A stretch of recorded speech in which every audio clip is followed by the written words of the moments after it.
کتێبخانەکە بچووکە بەڵام ئامانجی بیرۆکەکە گەورەیە.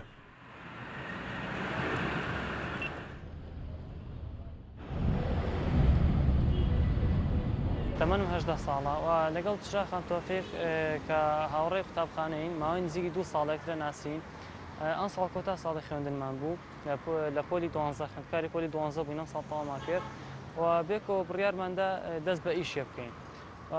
پێشەوە ئێمە من و چراخان خوێنەر بووین و بۆیە بڕیارماندا ئیشی کتێبفرۆشیمان هەڵبژار. دوو خوێندکاری دەرچووی پۆلی 12 ئامادەین. بەم بیرۆکە دەیانەوێت بژێوی ژیان دابین بکەن.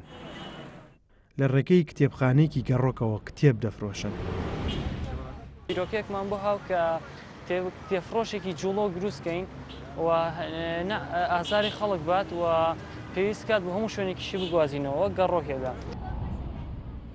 ماوەی نزیکی 13 ڕۆژەم کتێبخانەیەمان داناوە، توانم بڵێم 6 تا 7 ڕۆژی لەسەرێک هیچمان نەفرۆشتووە و بێگومان فرۆشێکی کەممان هەیە ڕۆژانە و حتا لەم ماوەی پێشوشە بە تەما بووین واز بێنین، بەڵام دووبارە بۆی چەند هۆکارێکەوە دەستمان پێ کردەوە. ئەم دوو گەنجە دەیانوێت بەم ڕێبوار و خانەخوێنە بڵێن دەمانەوێت لە پایتەختی ڕۆشنبیریەوە پەرەی زیاتر بە ڕۆشنفکری و بە کەلتورکردنی خوێندنەوەی کتێب لای گەنجان زیاتر بکەین. ئەحمەد ئیسماعیل گەلی کوردستان، سلێمان.